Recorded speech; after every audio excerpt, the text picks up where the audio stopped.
আসসালামু আলাইকুম। পাঁচটি নিষিদ্ধ সময় যখন সহবাস করা গুরুতর সংক্রমণ ছড়িয়ে পড়তে পারে, আর এই পাঁচটি সময় সহবাস করা মহাপাপ। আল্লাহ রব্বুল আলামিন স্বামী স্ত্রীর প্রতি মহাব্বত সৃষ্টি করেছেন, এটা আল্লাহর পক্ষ থেকে একটি উপহার। কিন্তু পাঁচটি সময় এমন আছে যেই সময় সহবাস করলে পাপ হয়। সুতরাং এই পাঁচটি সময় আমরা সহবাস থেকে দূরে থাকব।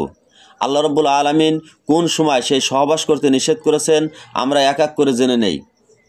1 নম্বরে মাসিক বা ঋতুস্রাব, অর্থাৎ যখন মহিলাদের মাসিক চলে তখন সহবাস করা যাবে না।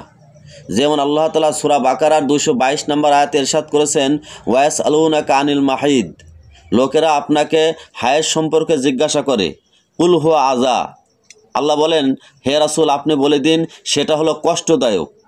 ফাতাসিলুন নিসা আফিল মাহিদ, সুতরাং তোমরা সেই সময়ে স্ত্রীদের কাছ থেকে দূরে থাকবা, অর্থাৎ স্ত্রী সহবাস করবে না। ওয়ালা তাকরাবুহুন্না, তাদের নিকটেও যাবে না।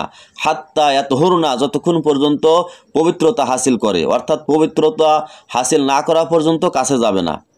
ফাইজা তাতাহহারনা, আর যখন পবিত্রতা হাসিল হবে, ফাআতুহুন্না, তখন তোমরা তাদের নিকটে যাবে। মিন হাইসু আমারাকুমুল্লাহ, যেভাবে আল্লাহ তাআলা নির্দেশ দিয়েছেন। ইন্নাল্লাহা ইউহিব্বুত তাওয়াবিনা ওয়া ইউহিব্বুল মুতাতাহহিরিন, নিশ্চয়ই আল্লাহ তাআলা তওবাকারীদের ভালোবাসেন আর তিনি পবিত্রতাকারীদের ভালোবাসেন। এটা হলো 1 নাম্বার। 2 নাম্বার হচ্ছে সন্তান প্রসব পরবর্তী রক্তস্রাব।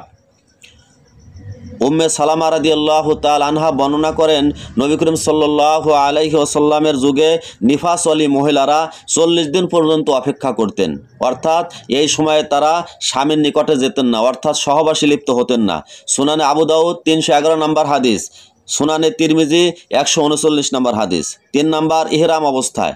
আল্লাহ তাআলা ইরশাদ করেন, আল হাজ্জু আশহুরুম মা'লুমাত, নির্দিষ্ট কিছু মাসে হজ পালিত হয়। ফামান ফারাদা ফিহিন্নাল হাজ্জা, সুতরাং যারা এই সময়ে হজ করার নিয়ত করবে, ফালা রফাসা ওয়ালা ফুসুকা, ওই সময়ে তারা স্ত্রী সহবাস করবে না, প্রফাসায় লিপ্ত হবে না।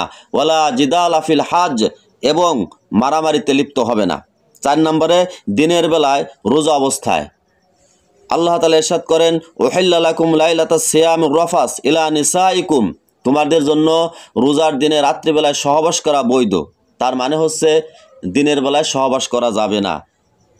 5 নম্বরে হচ্ছে ইতিকাফ অবস্থায়। যেমন আল্লাহ তাআলা ইরশাদ করেন, ওয়ালা তুবাশিরহুন্না ওয়া আনতুম আকিফুনা ফিল মাসাজিদ তিলকা হুদুদুল্লাহ, আল্লাহ তাআলা বলেন যখন তোমরা ইতিকাফে থাকো তখন তোমরা স্ত্রী সহবাস করবে না। প্লিজ সাবস্ক্রাইব এবং লাইক করুন।